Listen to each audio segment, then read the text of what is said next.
Oscar nominations for the 90th annual awards are out.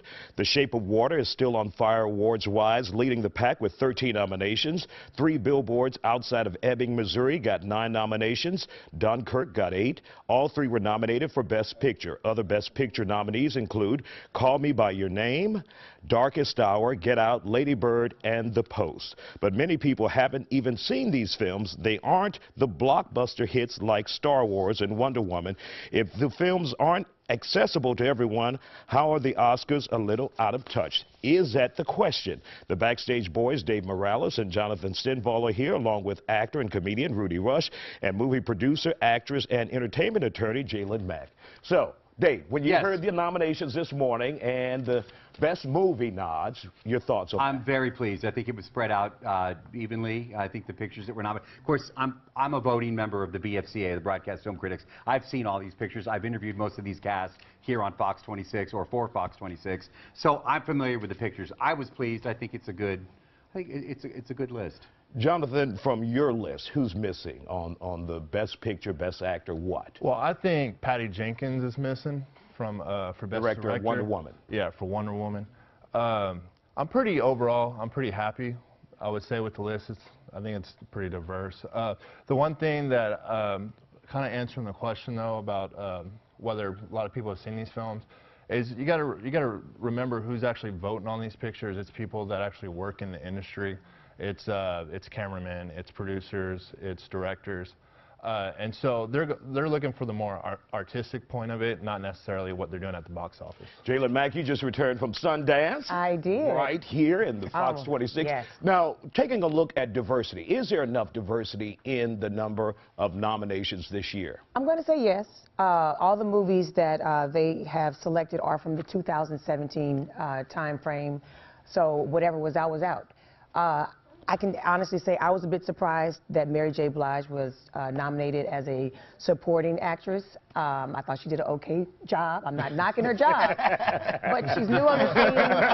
It wasn't compelling. Don't cry. She's up against Octavia, and I honestly hope Octavia gets it. She's very deserving of it, but I was surprised there. So that told me that the Academy was looking to put some color in it. Were you surprised at any of the nominations? And what about Get Out? Well, Get Out, I was surprised for all the nominations, especially since they was trying to make it a comedy. But Mary J., anytime she goes through a breakup, she does something great with her career. So I knew, but I agree with Dave. It was out great, and I think there's going to be, because there was protests in the past, especially for the you know, racial diversity, and I think they hit every nail on the head with this one right here, because coming from a family of 5, there's going to be a snub somewhere.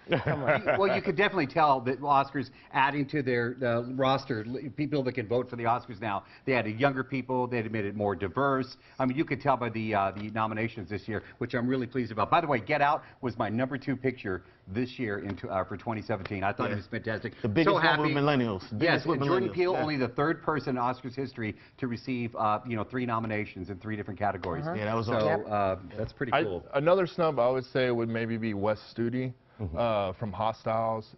He's a Native American actor, and I don't know the last time we've actually had a Native American nominated for an Oscar film.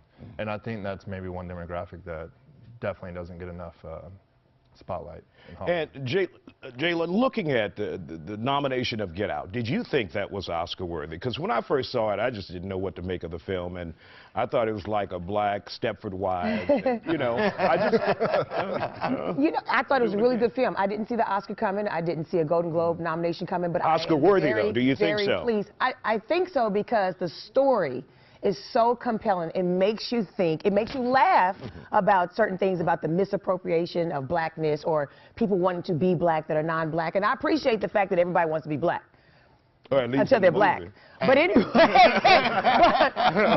I was very pleased with the fact that he's gotten a nomination as a director, the screenplay, Best Picture, and it was really good. It really was good. It's so different. And it just caused so much a stir in the community. You know, everyone was talking about it. I broke up with my white girlfriend immediately. I don't know what y'all gonna do to me. You know? But people are still talking about the movie. Yeah. Well after it's been out for a long time. And it's a horror. It doesn't fit into Oscar. Yeah. You know? Well, we will definitely follow the Oscars. We want to thank you guys for coming on The Factor Uncensored. Shape of Water is going to win Best Picture. I'm calling it right now. Yeah, it is a good film. But you said Justice League, something for Justice League? Well, My God in heaven, man. Well, it said, Can you have Oh, Ragnarok. it's going to get a participation medal. Yeah, certificate in that one. I couldn't even- I'm sorry, Isiah, but you know what? You won the box office with Justice League. Okay. So, I mean, they won that award. Yeah, and that's definitely. the big one. Did we get the dollies then? You know? And what are you guys looking forward to at the end of the night for the Oscars?